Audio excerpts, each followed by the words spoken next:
Chapitre 6. Son exil et sa méditation. Prends du recul.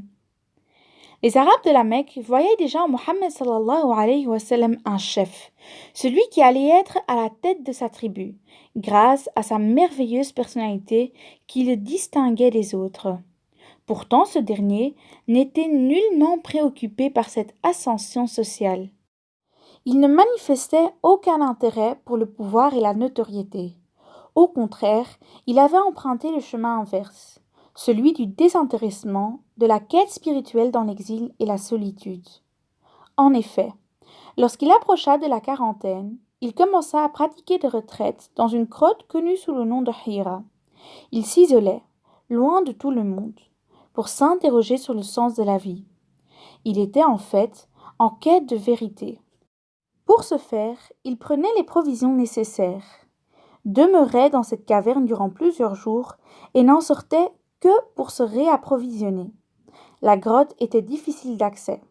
Elle était située entre deux rocs qui rendaient le chemin étroit, et pour y parvenir, il fallait escalader la montagne. Ce lieu isolé et entouré de montagnes offrait une vue impressionnante. D'un côté sur la Kaaba et de l'autre sur une plaine aride sous un ciel grand ouvert. Seul, face à lui-même, il méditait sur l'existence et contemplait la création. Le regard sur la nature façonnait en lui l'exigence de la rétrospection.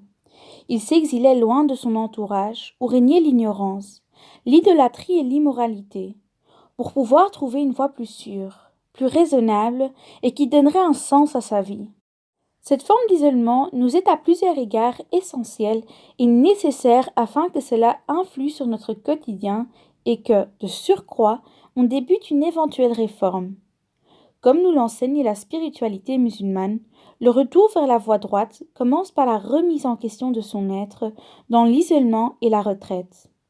Il s'agit parfois, au cœur de l'agitation de ce monde bruyant où règne la mode et le libertinage, de te retirer pour faire une pause dans ta vie, et surtout pour retrouver le silence, la prière, Dieu.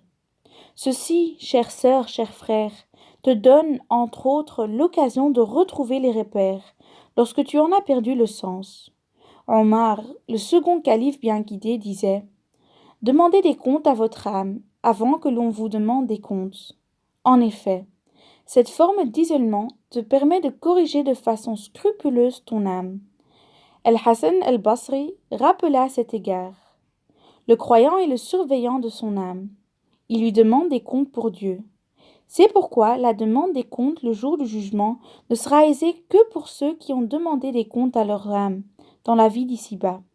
De même, la demande des comptes au jour de la résurrection ne sera lourde que pour ceux qui n'ont rien réclamé à leur âme dans ce monde. Chères sœurs, chers frères, isole-toi de temps à autre, loin du vacarme et des soucis de la vie. Éteins ton téléphone, et seul, dans ta chambre, remets-toi en question, prie, invoque, et redonne de la vie à ton cœur. Plonge-toi dans des livres utiles, dans des lectures méditatives, et n'en ressors que lorsque tu te sentiras apte à affronter la vie, avec plus de lumière et de discernement. L'isolement est en fait pratique et incontournable pour la prise de conscience de ses propres défauts. Malik ibn Dinar dit un jour « Dieu prend en miséricorde un serviteur qui interroge son âme de la sorte. N'es-tu pas celle qui a fait ceci et cela ?» Puis la blâme, lui serre les brides et lui impose de suivre le livre de Dieu. Je te laisse donc examiner cette pratique spirituelle pour se retrouver, Inch'Allah, au chapitre suivant. Médite un peu la création. Mohammed sallallahu alayhi wa sallam, durant ses retraites spirituelles, s'adonnait essentiellement à la contemplation de l'univers. La création fournissait, à travers ces signes, des réponses sans équivoque à ses interrogations.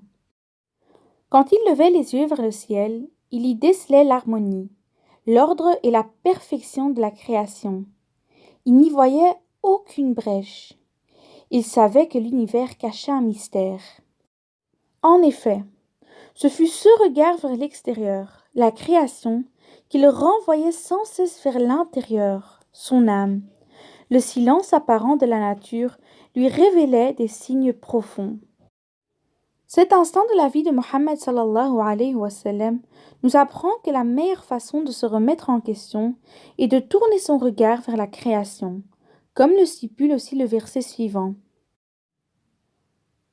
Lève donc les yeux vers les cieux. Y aperçois-tu la moindre lacune? Lève-les encore par 2 fois. Ton regard reviendra vers toi, déçu et harassé. As-tu saisi le sens de ce verset? Dieu oriente ton regard vers le ciel pour te manifester clairement sa perfection, car tu n'y trouveras aucune faille.